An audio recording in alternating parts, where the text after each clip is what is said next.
on the Wednesday edition, Mr. Relevant. I'm Alex Strouf with you from the Gruber Law Offices. One call, that's all. Studio at the Avenue in downtown Milwaukee. Josh DiMaggio is here. Hunter Vaughn is here. Will Sommers is here. No cheesehead on his head today, as he kind of paid off the bet.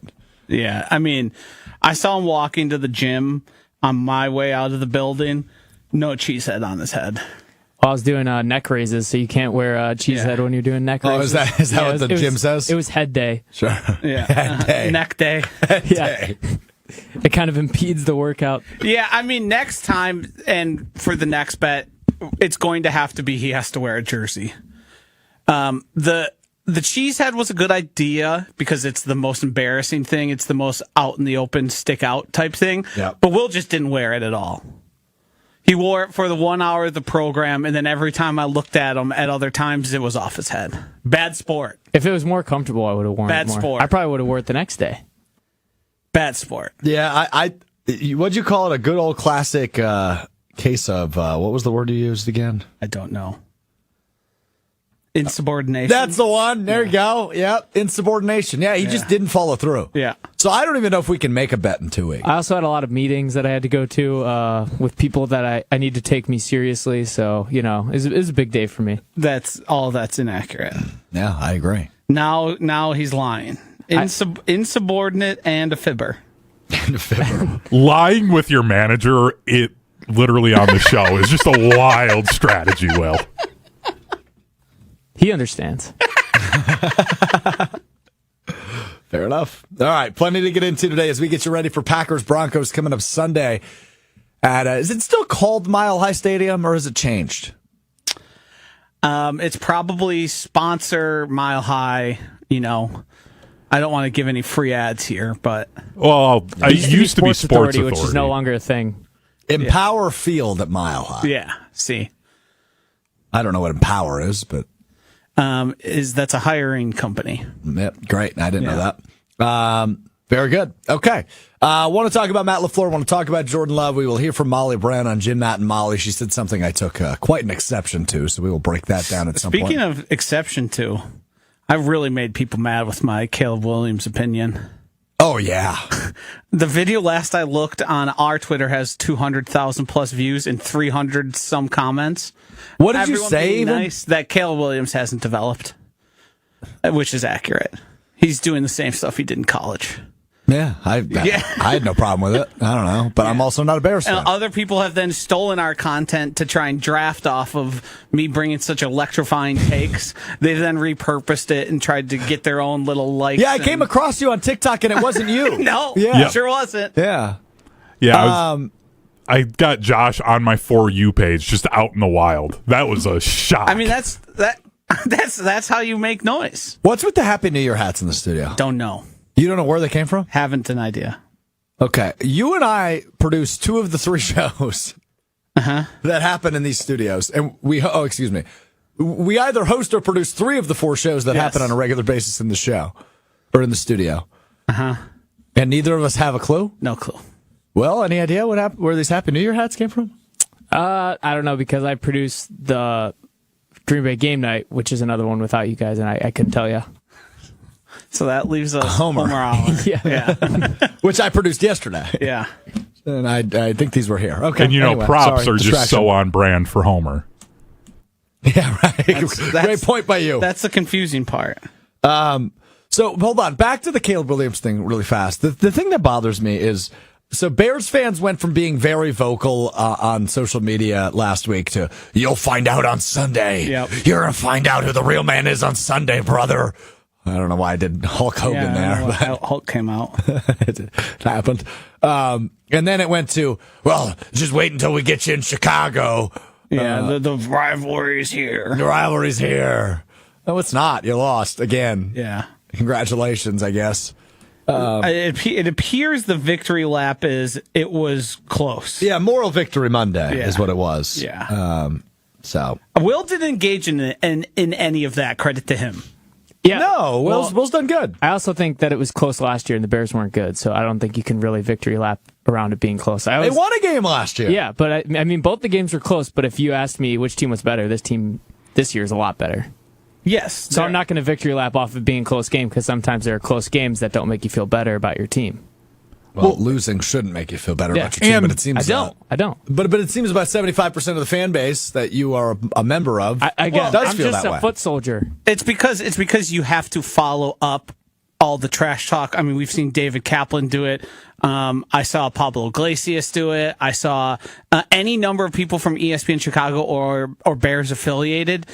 Because they predicted the Bears were going to win, they then just pivot to, well, it was close, and now it's a real rivalry because we might win in the future. I think it's always been a rivalry. Like, there's not a single Right. game I haven't wanted to win against the Right. Packers. It's not like this year. It's like, oh, now I want to win even more. Right. Like, Even though even when I'm bad, I'm like, there's still that chance. You still want to win. It's not like the rivalry was birthed this year. It's the first time the two teams have ever been good against each other. Even right. And the game, the one you held on to of undefeated in 2025 going against the Packers, I still wanted to win that game, even though I knew the stakes really didn't matter, because that's what rivals are. It's literally You want to beat them every time. it's the longest lasting rivalry, one of the longest ones in sports. Yeah, in sports, it is the longest in the NFL. So to say it's just birthed this year or now it's a rivalry, All right. I disagree. I'm going to read you this headline that has nothing to do with the Packers, and then we will get to the Packers, okay? This just came out moments ago.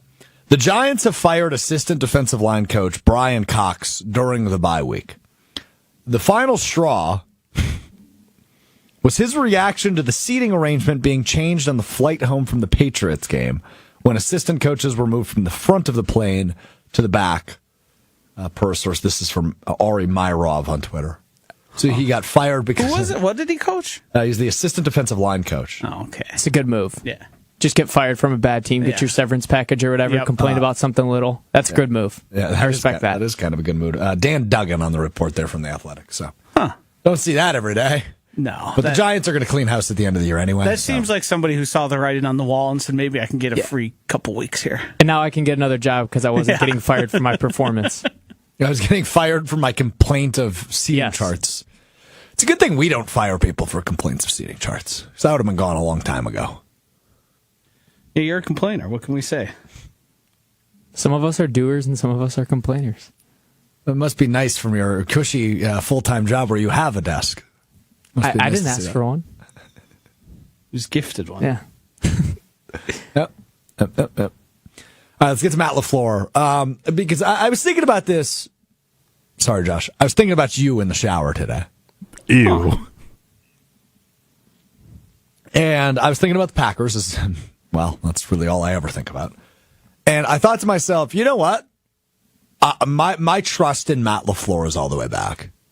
I think he's got his fastball back. He's got his what's that from that pre-game or post-game high school football game interview? I think I got my swagger back. And I feel that way about Matt LaFleur. It feels like he's got his fastball in terms of play calling back. It feels like he is putting the hands in the ball of Jordan Love. His ball in the hands of Jordan Love. Whoa, that was an all-time bad misspeak. Thinking about people in the shower and then that. I will. Putting the ball in the hands of Jordan Love. That has to be my worst misspeak of all time. It's a bad one. No, when you tried to say I'm not going to say it, but you know what I'm talking about. Yeah, that's true, too. Exacerbate. Yes. Exacerbate. Exacerbate. That was a good one.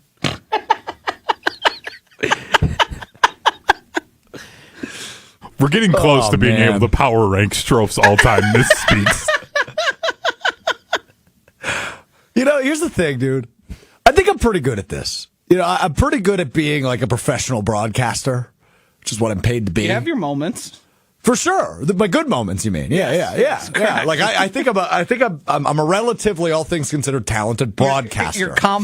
You're at bare minimum competent most of the time. Yeah. But there are moments Yeah? where I say stuff like that. Uh-huh. I can't. I'm not going to repeat it. Anyway, let's just start over. Welcome, Mr. Relevant of Alex. Okay. I think Matt LaFleur is back to the level that we expect from him, which is effectively a top 5 play caller in the National Football League. It seems especially over the course of this 4-game winning streak. Maybe not right away in New York, but with the beatdown in Minnesota where he just schemed up a perfect offensive game plan and let his defense go win the game. And then Detroit offensively, you're so impressed with the things he's dialing up. The third down plays, the 3 fourth down conversions, 2 of which were touchdowns against Detroit on Thanksgiving, ultimately leading to a season sweep of the back-to-back reigning divisional champions.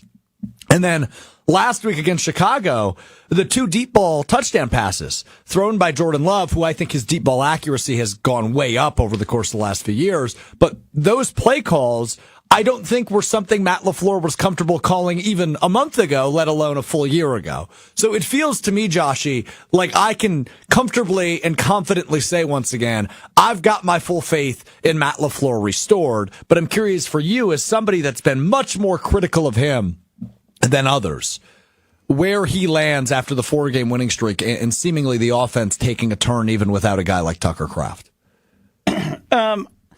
I think there's a case to have more confidence. There's a case to be more optimistic. I also think that we have seen throughout Matt LaFleur's career, sometimes he just picks the wrong game plan and it gets too conservative. Or I think there's probably times we've seen him get too aggressive and you go, well, I don't think that was the right plan. You get stuck in it and then it's sort of trying to pick up the pieces. I'm certainly the most confident I've been in Matt LaFleur aside from, I don't know, after the Commanders game this season. Yeah. I still think I agree. I still think there's a potential for some sort of regression, but the big thing that happened that I think means more than it's been given credit to is the level of trusting Jordan Love after throwing a really bad interception and not sort of turtling up, which Matt LaFleur has been known to do when it comes to Jordan Love. He makes a mistake or he makes a couple bad throws, and then the offense changes. It's a lot more run heavy, and it just doesn't look like a cohesive product. I also think there's a degree of Matt LaFleur hasn't had to. Here's a good comparison. That like 17 play drive from Ben Johnson and the Bears, that was Ben Johnson bringing out everything he's got. Everything. Emptied the bag. Yep. He called like 10 plays that probably have only been seen once or less because it was just so creative. There was all this action, all this stuff moving.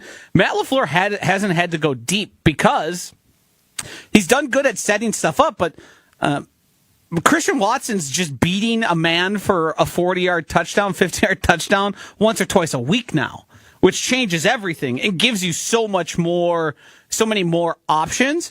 And then he's got guys making plays, so you can have the confidence in the wide receivers and the quarterback and the passing game to be able to sustain drives, to score points, and make a difference. So to me, to this point, I trust him the most. I wouldn't be surprised if he then disappoints us. If he lays an egg. Yeah. And you come out and for whatever reason, because of somebody who he thought was going to play ended up missing. Those things have happened before. Yeah, somebody's definitely. like a late scratch and it's like, oh, we didn't adjust. We had a plan and then we just stuck with it. And next thing you know, thankfully, it's Bull Melton running way too many routes, and you're going, well, we should have probably thought twice. Can I just make a comment about Bull Melton really quick? Yeah. It might not be a popular opinion. Oh, jeez. Bull Melton's good. No, he's not. Bull Melton is a nice option to have. He's a useful special teamer. I would much prefer everyone, all 7 of the wide receivers they have, to be getting the ball. Savion Williams? Yes. Okay. Just because I think he's more Romeo dynamic. Doubs. Yes, I do think Romeo Doubs. That's the point you'll get me. I think Romeo Doubs, I'd prefer to have the ball for both Savion and Bull Melton. But Yeah, okay. like if everyone's healthy, all's even. But then the other 4 in Watson, Wicks, Reed, Golden, you want above Dobbs. Yes. Yeah, that makes sense. Yeah. I think I don't want to disrespect Bull Melton. He's obviously very important to the team. The team very much likes him. He's like the type of guy that's probably good for the locker room, good for special teams. LaFleur pointed this out, but the way the bench reacted to him scoring a touchdown. Yeah, and there's value to that. And I think finding spots to use Bo Melton is totally fine. He's very good on special teams. Yes. Nobody's arguing with that. And if he wants to run a few goal routes and you give him opportunity, if it's the right play call, fine. But I'd much prefer those go to Christian Watson, Matthew Golden, Davian Two things about that play. He adjusted wonderfully, and Jordan Love made an awesome throw. I mean, he should have probably attacked the ball there. Going back and looking at it. Well, he was falling, though, wasn't he? No.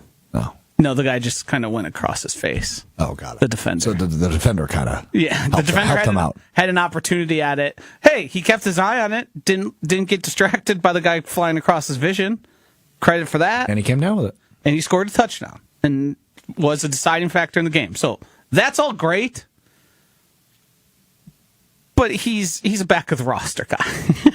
I won't argue with that. All right, couple of comments on Matt LaFleur. No, I lost this one. Oh, here it is.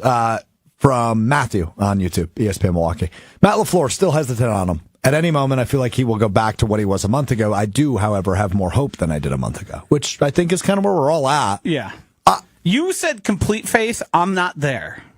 I don't know that you've ever had complete faith. I've always been a Matt LaFleur guy. There was probably a degree of Aaron Rodgers when those two were clicking, where it was like, this guy's unstoppable. I think probably after the Malik Willis series of games and how good the run game was crafted and the pass game to fit Malik Willis.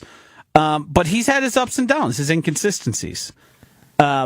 He certainly has not been a detriment over the past 4 weeks. Mm-hmm. I'd say that for certain, which to me is a big improvement from what we saw earlier in the season. Mm-hmm. Because I do think he was a massive contributor to the losses that the Packers had. Oh, totally agree. Yeah, I totally agree. I think as long as Christian Watson's on the field, you can trust Matt LaFleur.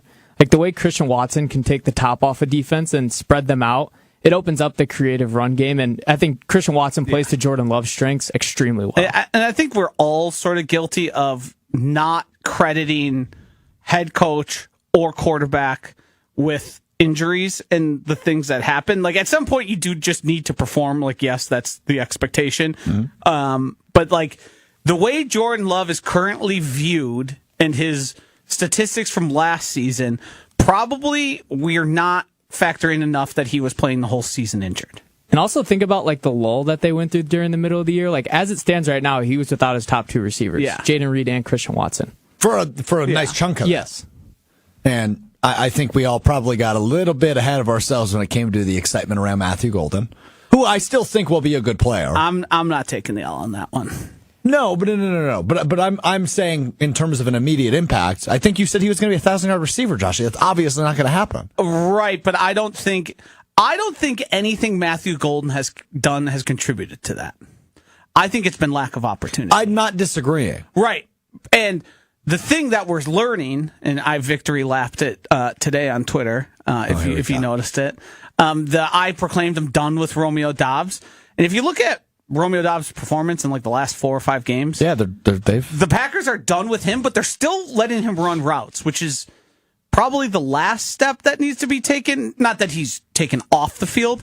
It's just once Wicks and Golden are fully healthy, though I would hope we start to see those route numbers go down. Now he's playing out of like full-blown necessity, just because you need guys out there. To a degree. I do think they still like him out there. I think he's losing favor. His targets have continually dropped. Yeah, I've noticed that. His opportunities. But then again, Josh, if they go to Denver this week and Romeo Doubs gets 8 targets this week, I don't think either of us would be like, well, I didn't see that coming. He goes 4 for 37. And we all go, well, there it is again. But he has 8 targets. Yeah. There it is again. I didn't realize it that Wicks has been dealing with injury since camp. Yeah. I didn't really recognize that was all such a large factor. I thought he had just fallen totally out of favor, but he was just playing injured. It doesn't sound that way. No. Not the way Matt LaFleur explains and not it, but the also way he was used when it was necessary. Well, you mean Thanksgiving, right? Yes. Yeah. Totally agree. Totally right about that. All right, so Lucas Van Ness, by the way, I see some chats coming in on this. Lucas Van Ness is practicing today. Matt LaFleur said he would be out there today. I don't expect him to play this weekend. I mean, it would help. I think they shut him But- down and then they're ramping up. Ramping up when? I think we want you for the stretch run. We want you for the end of the season. We want So you for they the bring him back playoffs. for Baltimore? Yeah, maybe. It just doesn't. I mean, maybe Chicago. It just, with the way it went with him, was he was gone for a time that should have been put him on the IR. Yeah. He didn't make it. He returned and played 6 snaps, and then went all the way 6 snaps. and then went all the way back down to a non-participant. Not So great. I'm not getting my hopes up for a quick return, and that's good. I want you to be playing in January and through January. I don't need you necessarily the same way I'm going to need you come later games. He'd be nice. He's probably at this point an upgrade from what we've seen Rashawn Gary the past 6-7 weeks. 6-7. That's upsetting. You walked right into that. know. You did it. sucks. I also never realized until it became a meme how much I just say it naturally and much- it just comes up in How conversation. much anyone says it. Yeah. Yeah, I mean, it comes up a lot. I realized doing Prep Mania games how often I say those two numbers next to each other, and I couldn't help myself. Because it'd be like a gain a of football 6-7 score, yards, it's- or the 6-7 Yeah. tight end. Like it just happens. You just got to go with it. I don't know who has a 6-7 tight end, but by golly, that guy probably had a year. Homestead did. No, he did not, because they run the wing T. And then Lake Mills had a 6-7 tackle. He's going to North Dakota State, so But made he a had point year. to talk about them. I love Yeah, that. that's fair. All right. Are we past the 6-7 phase? It feels No. like it's starting to diminish. I feel like it's dying a little. I think it's just picking up speed. It's got, I mean, the parents getting into it and wearing Halloween costumes, I think has soured it for a lot of people. That's a good thing. I never understood it. I kind of just leaned in. I will not refuse to. I still don't really understand it. Well, here's the thing. You are the best in the world at judging other people's fun. What other people have fun. Oh, yeah. Yes, you do, Josh. Don't yeah. you don't get to squabble at is this that. fun? Is this fun? Yes, it's fun for people. People have fun with it. What makes it fun? I'm not saying I have fun with it. I'm saying people have fun with it. Yeah, but you're trying to join in. If kids are going to be kids, that's, to me, I'm indifferent. Okay, you're 12. You don't have a fully formed brain. You don't really realize this is lame and not funny, and it looks really weird. But the adults joining into it, weird. Be an adult.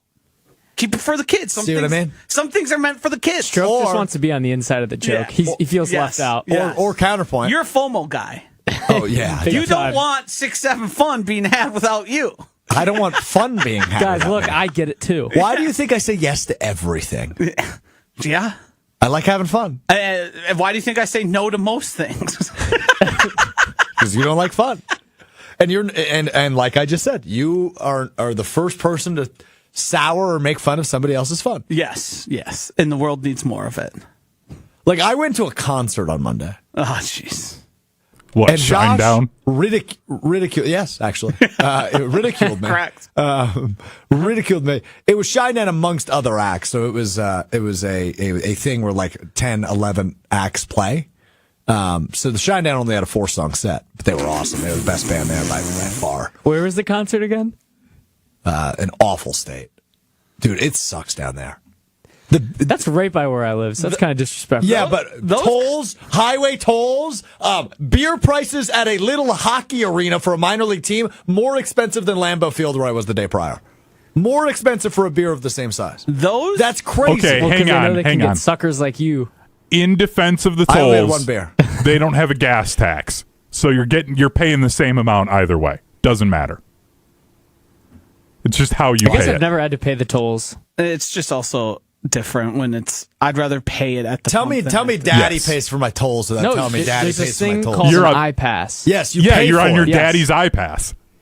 I say Yeah, that well, as it's I'm on cheaper my to buy it for a mother-in-law's whole year. iPass, but Yeah, Hunter. It's cheaper to buy it for the whole year though than to pay every single individual Let's say toll. it is better now that you just drive through them and pay after. Yeah, yeah, it was the well, worst when you real- had to yeah. scrape together That's 85 a real cents. improvement. Yeah, I don't got change.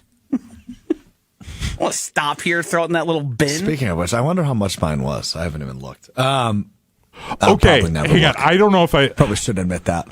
Go ahead. So, like 2 years ago now, my dad and I went to, actually, it was literally just last year. We went to the Blackhawks game on my birthday. I go online. Sounds like a great birthday. I go online to try and pay the tolls and put in my dad's license plate. Nothing shows up. I check multiple times for like multiple months, and it never showed up. So, like, I have unpaid tolls with my dad's vehicle. I one time got a parking ticket in Arizona and never paid it because I said I'll probably never drive here again. Still outstanding. I might be a felon in Arizona for all I know. Well, I don't. Does that kick up to a felony? No. Or is that just a bad joke? no, just one. I'm sure it just escalates to a point, and then it's like the maximum charge. And you could probably technically have like your license suspended, but I don't have it through Arizona. Oh, sure. Right.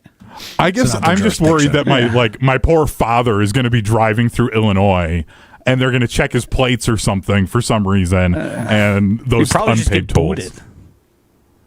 Yeah, I'm sure they wouldn't arrest you or anything for unpaid tolls. I know, Just but I trying don't want to pay 'em. hassle my dad because for whatever As a reason. resident of the state of Illinois, as somebody that's a resident of Illinois, I'm going to tell you that you're good. You don't got to pay them. Okay. You're good. I'm waiving the fee. Wow. Thank you. Wow. Yeah. Does that mean you're going to pay for it? No, I'm waiving it. Oh, okay. The state's already like billions of dollars in debt, so I'm sure they won't. They won't need the money. They got to work on some stuff. Yeah, That's why they're taxing your bets. yeah, they are. All right. Well, that was a good conversation. All I because enjoyed you that. had to interrupt with a 6-7 on you. Your fault. It's true. And then, I also just wanted to talk about the fact that it was off-putting to me that I went to a concert and you made fun of me. Yeah, I'm never going to stop. That's fair. I mean, I've just come to accept it. Like, I don't know what you want me to do with that. You can't go see Shinedown and not expect to be made. It says I have no pending tolls. How does that work? I'm happy for you. It's your freebies for the year. Merry Christmas. I think it 'Cause I might waived take a yours, few too. days. You're welcome. Happy birthday. Yeah, I mean, those concerts are fairly common. They happen like across the country through these major places that put them out. And they're classically known for being underwhelming because everybody there is there to just get their check from the big conglomeration. They don't really put effort into it. It's not like a genuine experience. There's a lot of downtime as they switch out stages and all that. And you went to see some crappy music. So, yeah. I disagree. Was there not a lot of downtime?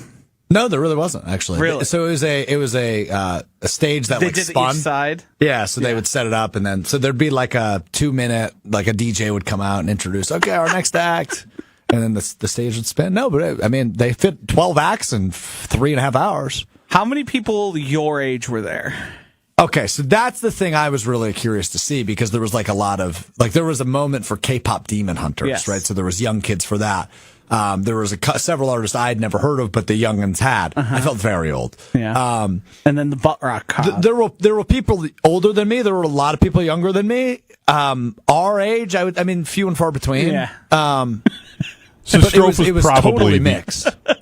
You were probably landing odd right man on out. the average age of the crowd, the way it sounds. I was probably the median. Yeah, I think Hunter's got a better read on it. Right, but It's a big arena. But There was a lot of people there. You weren't the most represented group. 27-year-old white guy? Yeah.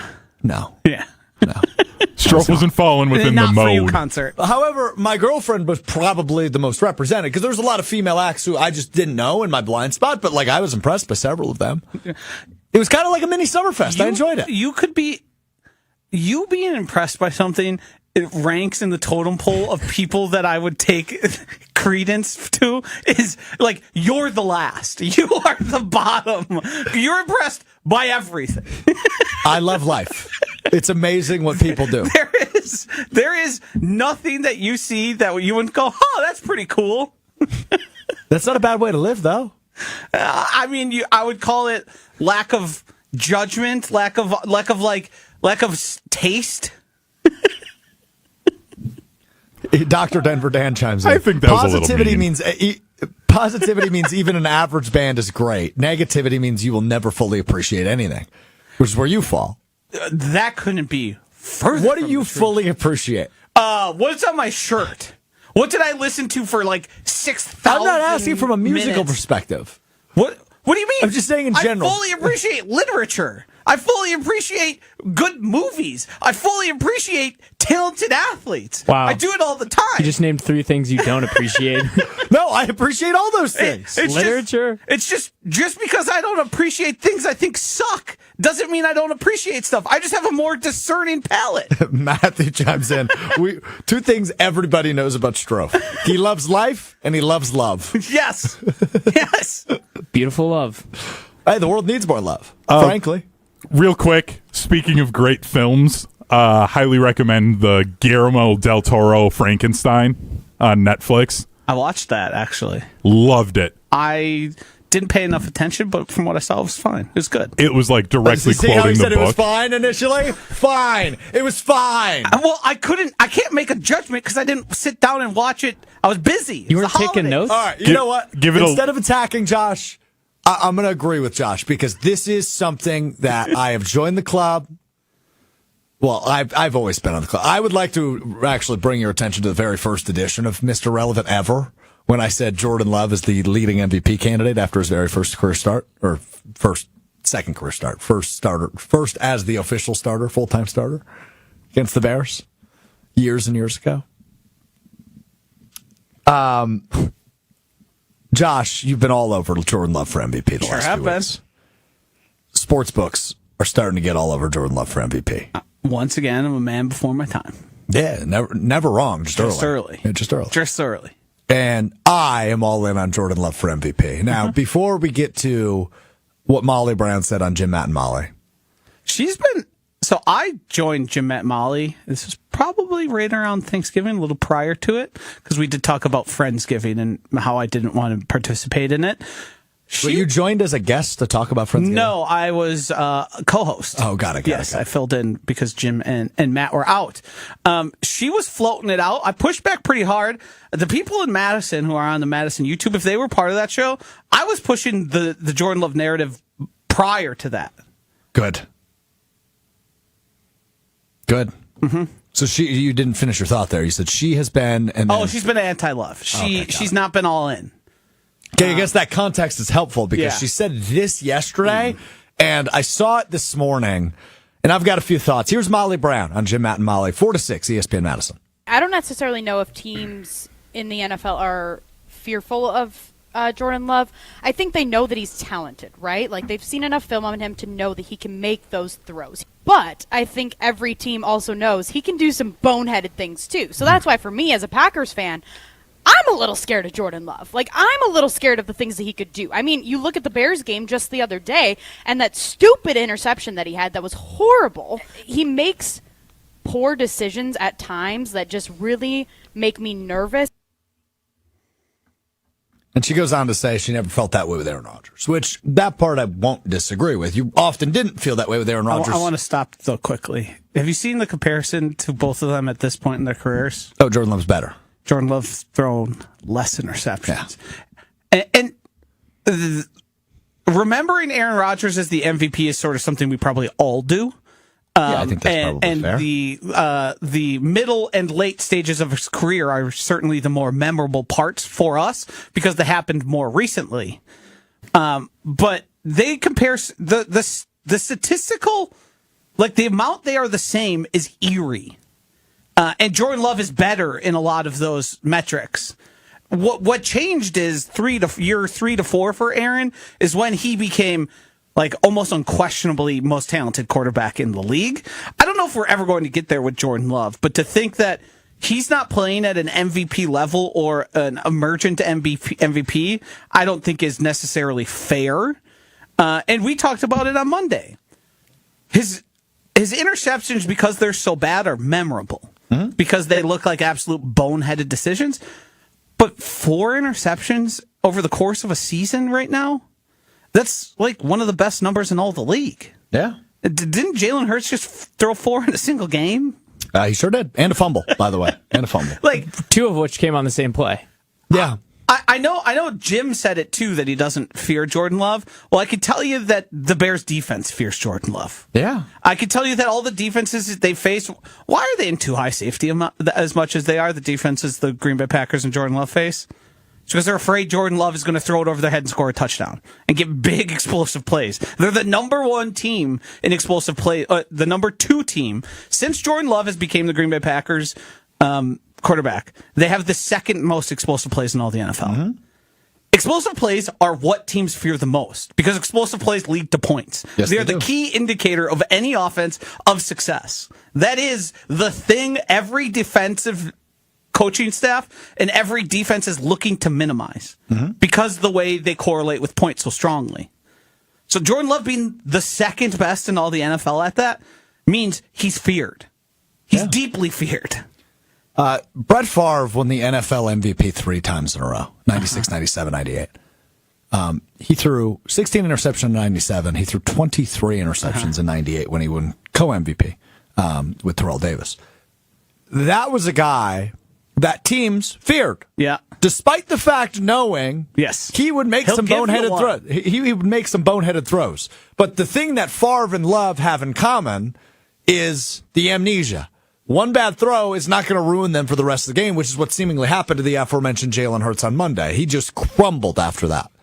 Where Love throws a boneheaded interception at the end of the game and then goes out and has a terrific game and a terrific response. What Rodgers and Love have in common is the fact that, well, those boneheaded throws don't really cost you that often. At least that hasn't been the case this year. So to say teams don't fear Jordan Love may be accurate. But the matter of the fact now with Jordan Love is that at this point right now on December 10th, 2025, he is more respected than he's ever been by opponents. You think Denver isn't circling everything that Jordan Love has done the last few weeks to opposing defenses and going, we can't let that happen to us? Because Jordan Love is quickly showing he's capable of things that other NFL quarterbacks aren't all the time. You're seeing those flashes every game now. So, sure, that might be true at this moment, but I don't think it's lasting a whole lot longer. I will go as far to say that I don't believe it's true at this moment. Listen to the way Ben Johnson, prior to the game, talked about Jordan Love. Listen to the way he talked after the game about Jordan Love and the Packers offense. Listen to how Dan Campbell talked about Jordan Love and the Packers offense. They all are extremely and explicitly aware of the threat he poses and the way he's playing right now and how it is some of the best football that any quarterback is playing in all the NFL. The Packers are the most efficient offense. Jordan Love is the most efficient quarterback in all the NFL. The counting stats aren't there yet, but he's creeping there. He's 5th in the NFL at touchdowns. You don't think a top 5 guy at any position comes into town and you go, well, we don't have to worry about him. The entire design that teams are approaching the Packers with is, how do we stop him and that passing offense from getting these massive chunk games that totally flip the script of games? How can we stop that? And to this point, teams have been remarkably unsuccessful because they have the most explosive plays for a passing offense in all the NFL. So to say he's not feared, if you want me to agree with that, then good, because they'll just keep winning and they'll keep scoring points. Yeah, I hope she's right, I guess, would be my point. Because then they're going to win the Super Bowl. Right. I just don't understand how you draw that conclusion after the season he's had. Because he can win you games, right? We went into this season saying because of him. We went into the season saying, I don't know that the Packers necessarily need to win because of Jordan Love. Yes. They can win in spite of well, that's more what the Bears thing said, not in spite. That's for Caleb Williams. He can help them win. He's not going to be the reason they win. It's kind of what we were saying coming into the season. Hasn't really been the case the last 4 weeks. They're winning because of Jordan Love. Yes. And that is a ginormous step in terms of the growth we've been looking for from number 10. And that's exactly why he is in the MVP conversation that Josh has been crusading the last couple of weeks. So nicely done by Josh. Never wrong, just early. This applies to Romeo Dobbs, applies to Jordan Love. It's a good year. Such a dork. All right, I want to talk Monte Carlo simulations. Hitting. I knew that was going to come up. I just was trying to make you not say that. Will, if you got any more, just let me know. Aaron Rodgers. Something about Aaron Rodgers had to have been right from this year. I was sitting right here in KBN celebrating how right I was after Aaron Rodgers got everyone fired and that team went down in flames. Oh, yeah, when you had the cigar? I think it was a Black and Mild, but yeah, It sure same was. thing. Well, Black and Miles are cigars, aren't Yeah, cigarellos. Yeah, Oh. there's a difference. they? Wow, big cigar guy back there. Yeah, Well, I Will forgot what smokes it his was called, lungs with so I'm him. glad Josh just. What'd you just say? Josh said that. That's not true. If you Wow. that's a reference. That's a reference to Will and Homer. Oh, yeah, and Chewy, Yeah. Jen Game and Chewy every time I'm out turns into is Will smoking dope or heaters? They just refer to me on like what kind of drugs young people are doing, and I'm like, I don't know. He's the spokesperson. They're like, what do you think? For young people? Yeah. I love Like, what do you that. think? 75%? I'm like, I have no idea. Absolutely no clue. I haven't run the numbers on Yeah. how many people I know. When I get back to my statistical computer upstairs and refresh it, I'll let you know. Well, I'm lucky for you guys. I have run the numbers, and I do have my statistical computer in front of me. So I've been hooked on something I discovered a few weeks ago. It's called a Monte Carlo simulation. Mm-hmm. Are you familiar? Yes. Will, are you familiar with what a Monte Carlo simulation is? No, but I'd like to note that I unknowingly gave you a great segue into this Yeah, unknowingly. on the computer. Yeah, you did. And Josh, you just said that he didn't run the numbers, and so I Can you did run the numbers. explain what it is to me? Yeah. So the Monte Carlo simulation effectively is if you run something 10,000 to 50,000 times through a simulation. People on Wall Street use this to, project stocks and how to make money effectively. It's a way to oftentimes assess risk, mitigate risk, Oh, mitigating risk? I've done that. and then find out how likely something is to happen, and the amount of in like stock terms is how much would it be worth risking this if we know it could go to zero, but also it could go 10x. So like insurance people would do this too, right? To like risks on Well, this covering all somebody, started because of the liability. Monte Carlo casino and guys running Yeah. simulations to try and win at a casino. Risk analysis, optimization, and solving problems too complex for analytical methods. Okay, got it. Where is Monte Carlo? In Italy. No. I think there's like a Call of Duty game that's in Monte Carlo, but I forget where it is. It's a country like Italy, Romania. What does it start with? Italy was your best guess. Do you Yeah. think Monte Carlo is a country? That's number one question. No. No, it's not a country. Do you now not think that because the way I framed it made it seem like it wasn't one? What was that question? You phrased that horribly. I'm lost. Give me a hint. It seemed like you had implied prior to that you thought Monte Carlo was its own sovereign nation. No. Monte Carlo is a city, I know. I thought it was in Italy. and it is in a city-state City state. that is also The country. I dejection. love city states. Oh, Name one city-state. Give me a hint. What does it start with? M. Also M. Morocco. Incorrect. there's The a famous Maldives. race. Malaysia. There's a famous race. The Amazing Race? Oh my god. Lord. Does amazing Monaco. start with Oh, Monaco, it's amazing. which is only a population of 40,000. Oh. Kind of wild. All right, Monte Carlo. So I've run this simulation of the NFC North 50,000 times. Of the What do you mean you've run it? I've used the Monte Carlo method to run it. Right, so I'm giving it different algorithms. Right here is what the results have been. Here are notable results you should know about these three teams. I threw the Vikings in there too. If but- you play any of the daily fantasy sports, they do simulations, and those are largely Monte Carlos. love the Monte Carlo. They give you projections. They tell you what's most likely. Here's the median projection. Here's the optimal. That's sort of what they're doing here, and that's now applied to the standings of the NFL. So I've run this specifically for the Bears and the Packers, though, because that's what I'm so curious about. And it looks like this, Will. The Packers' chance to go either 4-0 or 3-1 in their final 4 games is 56.2%. which is also their percent chance to win the division, 56.2%. Their average and median and mode, really, of final wins is just over 12. So they are projected to finish 12-4-1. The thing for you, though, that you can take some peace in, the final win total, most likely outcome for the Bears is just under 12, 11.94. So they are also looking at a 12-5 finish. And I think 11 gets you in. Well, the Lions are looking at 11-6 finish, but in this simulation, which I also ran with the NFC West, the Lions would not get in, but the Bears would at 12-5. Okay. I saw, actually, interestingly enough, just came across my phone that Ben Johnson was the first within the Bears organization to say it will take 11 wins for Chicago to get in the playoffs. So I don't know if that's like statistical based or like just he's just saying that. Do they currently? No, they lost to the Lions, correct? They And lost have the them one more Lions the time? first game, and they have the Lions last game of the year, so that could come down to everything. That could ultimately that could be have winning everything you're in. on the Yeah, line. that could be, and it very well might be winning you're in for that game. But it is looking like right now, through the 50,000 simulations, there is over a 36% chance the Packers and the Bears are the NFC North's representatives in the playoffs. That'd be awesome. And I'm not done. In this simulation, the most likely outcome, wild card weekend at Lambeau Field is Packers-Bears.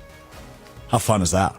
If that happens, I hope the Packers win 50-0. I just want it to be over with. I don't want to have my heart broken. Last playoff game I watched, the second to last playoff game I watched was the DD game.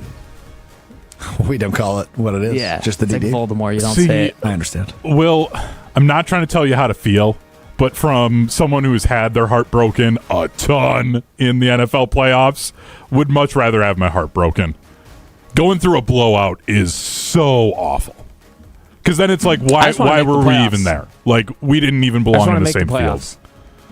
Yeah, but you'd rather feel like you actually belonged on the field. Packers win 50-0. Like, what was the point of the Bears even making the playoffs? It's different when you're playing your rival, though. That's fair. Like, if you get your hopes up, there's nothing worse. Like last year when I got my hopes up when the Bears played the Packers at Soldier Field and then the blocked field goal happened, that sucked way more than even this week, like where the Packers won by only, what was it, a touchdown? See, but like, I think about the Dez caught it game. That, for me, was like, okay, the Cowboys were there. They were in that game. They were the underdogs going into Lambeau, and like they were in that game. The Packers coming in and just blowing the doors off of the Cowboys in AT&T Stadium, that was far worse for me.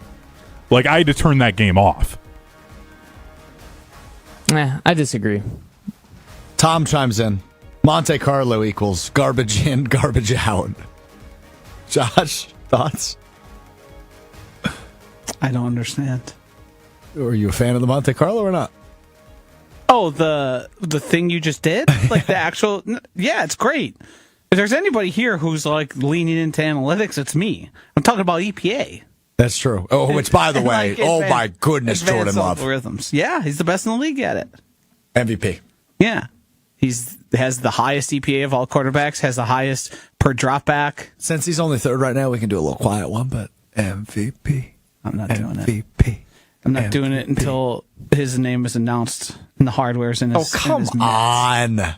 If you were at Lambeau this past weekend, you wouldn't have participated? I participated. I'd do it then. I participated. It happened? I didn't hear it. It was quiet, but it happened. It was only, So it was just you. I'm not a chant guy. it was only a couple sections. It was more go pack go and Bears still suck. Chanting's a little fratty for me. And then Oh, as I'm we were so walking out, it was shocked. Bears Josh still- doesn't Bears like still suck. chanting. Why would Josh doesn't like like to fun. have fun in a Not stadium? chant guy. God, Not a chant guy. I love a good USA chant.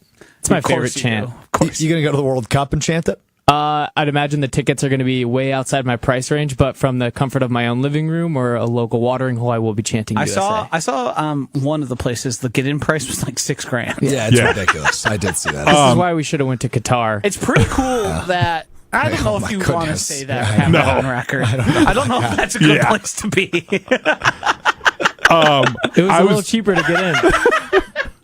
I was going to say there is a chance with the World Cup. This was something that I came across. On July 4th, there's a chance that the U.S. would play England in the round of 16 in Philadelphia. So that would be on America's 250th birthday. They'd be playing England in the World Cup. That would be an incredible atmosphere. I'd pay $6,000 to go to that game. All right. We got to get through a couple of things, so let's get to it right now. It is time now for One Word Wednesday. Hunter's got a list of topics. Josh, Will, and I will all answer with one word, sometimes more, sometimes less, depending on the topic. And I know there's going to be one on here today that we haven't been able to hit this week that might use more than one word. So let's waste no more time. Let's get into One Word Wednesday. Starting in college football, the biggest game of the year, Army-Navy, this Saturday. Watch. I will watch. I know nothing about either team, but I will watch. Won't watch. Stand. This is a game where they do the national anthem and it's sick. And no matter where you are, if you're at the game, if you're sitting at home, if you're at a bar, you need to stand for the national anthem. Put your hand over your heart because it's electric with the flyover and everything. Sticking in college football, Notre Dame has declined a bowl game after not getting into the college football playoff. Whiny. Babies. Cowards. Right? B words. Is the B words babies? In the Train. NHL, Rangers Witches. at Hawks tonight. Bedard. Prime time. It's on national TV. I will be watching. MVP. Oh, now you'll do the chant. What's No, it's only one word. I can only say it once. Do the chant. No. Women's college basketball, the Badgers upset number 20 Michigan State over the weekend. All right, so I've struggled with this word, but I'm going to try it. Hunter, you are smart. You will know if this is right or wrong. My word is Pendleton. That Pinchton? Is that how you say that? Are you trying to say the coach's last name? Yeah. You know what? There's no L. It's Pingeton. But Yep. I always said Pingaton. Pingeton. She's turned around the culture. Good for her. All jokes aside, what about her name? I don't know what we're talking about. Wisconsin women's basketball got an upset win over a ranked team. First time that's happened in a long time, considering how bad they've been. Good. First your head coach, changing the culture a little bit. happy? She's got 2 of the top 5 recruits in the state coming in for next year. She's got a verbal from local player Anna Miller here in Madison. Probably will be the best Come on, player Josh, in the that's class for exciting. 27. I don't want to be dismissive, but it doesn't feel like Wisconsin is a basketball hotbed for talent. That's where you're wrong. They're actually better than you think. Yes. Yeah, they're better than you think. Okay, sure. I'll never know. Here he goes. Wisconsin gets a big win, and he's just like, oh, I don't care. To be fair, that was a great way out of it. We'll never know. I Never will don't care. I watch the women's hockey team. You've heard of the name Arike Ugunbowale before, yeah? Sure have. Yeah. Wow. Pouring out talent. Coming out of our ears. So this last one, it's Phillip Rivers, but we're going to do this a little bit different. So Phillip Rivers signing with the Indianapolis Colts to come back. Your one word is going to be the answer to this question. Who was president when Phillip Rivers was drafted? Who was president? Bush. Yeah, it has to be, right? Will? Clinton. It was Bill It Clinton. wasn't Clinton. What? Suck it. Yeah. Wait, wasn't he drafted in 05? No, it was not right. before How'd you that. guys not know that? No, it was not. He was drafted So sad. 04? I'm He going was to look drafted up. in the 90s. Bush was president from 2000 to 2008. This is why I can chant USA. He was and you guys drafted can't. with Peyton Manning. I believe it was the spring of that 2000. But wouldn't have... Oh, Bush would have been... Phillip Rivers was drafted in the NFL draft in 2004. George W. Bush was president of the United States. Oh, dang it. George Bush was I the got president during 9/11. yeah. I thought that I got by a tweet. My bad. You did get got. You got got. You got got. I only That's why guessed we that because I fact-checked. just didn't want to give the same answers. Yeah, I was going to say... I said 05, but Rodgers was drafted in 05. He was the year before. I I thought that he remember was. Bush throwing that pitch. That happened prior. He was drafted with Peyton. I thought that he was in the 2000 draft. 2000 was who? David Carr was the number one overall pick, or was that 01? Oh, 03. I don't have encyclopedia remembering skills. Yeah, you do, actually. More than you give yourself credit if for. anyone here does, it's you. I'm weird on drafts. I'm bad with association. No, that was Courtney Brown in 2000 was the... Well, I said 01. Was Carr 01? No, Carr was 03, I believe. That was the Texans' first year. It appears that year was, it was Vic. Michael Vick. Vic was 01. Okay, interesting.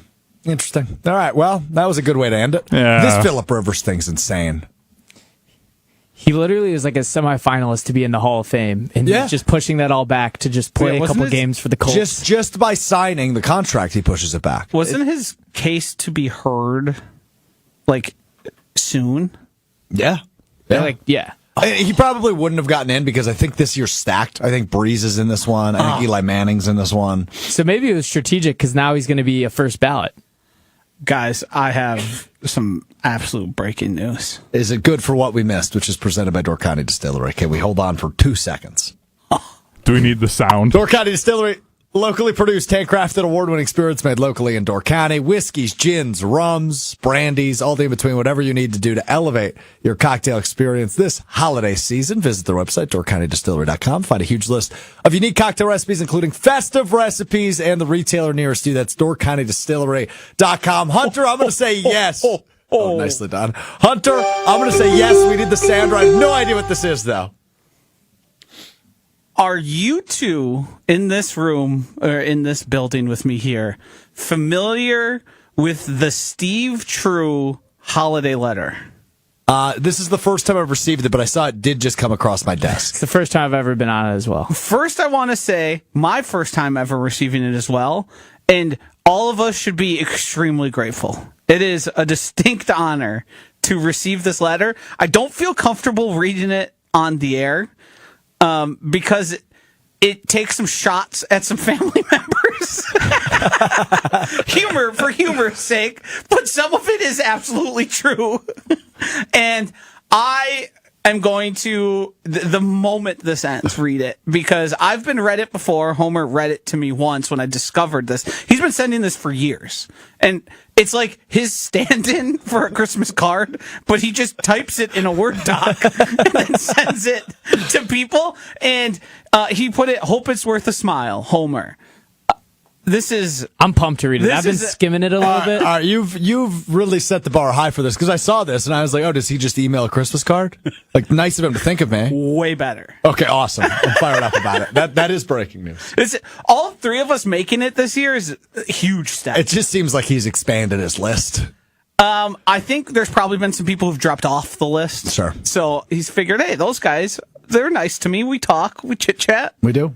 Yeah, even though you're not so nice to him, you yelled at him for being old. Well, I didn't yell at him. You for being sure? old. I said, "Shut your mouth, old man." Was your one tone time. that of yelling? It was, but I hope you understand. When I yell, it's not always serious, especially if microphones are on. Well, of course, I do it all the time. It's for a fact. We did it earlier today. It does in fact. seem You don't like fun. It does seem Wow. when you're calling to somebody an old man and telling them to shut their mouth in a yelling tone, it's hard to take that so jovial. Yeah, that's probably fair. You know what? I will not argue with that. Okay, so hold on. I want to go back to this Phillip Rivers thing really fast. So, did you see the story that It'd be a real story this time. No, yeah, yes, it is. I believe it's so he was a high school football coach the last couple of years. His son was the quarterback, and Why are you laughing? I opened the Homer letter. It's been a different year. A first ever trip to Ireland and a first ever major house fire. What a lead. Did we know he had a major house fire? it wasn't his. It was his Okay. kids, I believe. All right. Well, clearly Josh isn't going to listen to anything I say. No, I'm done. I'm done. Dude, he was running the Colts offense. Him and Shane Steichen had weekly phone calls to go over his high school football offense. That's how he came back. It's crazy.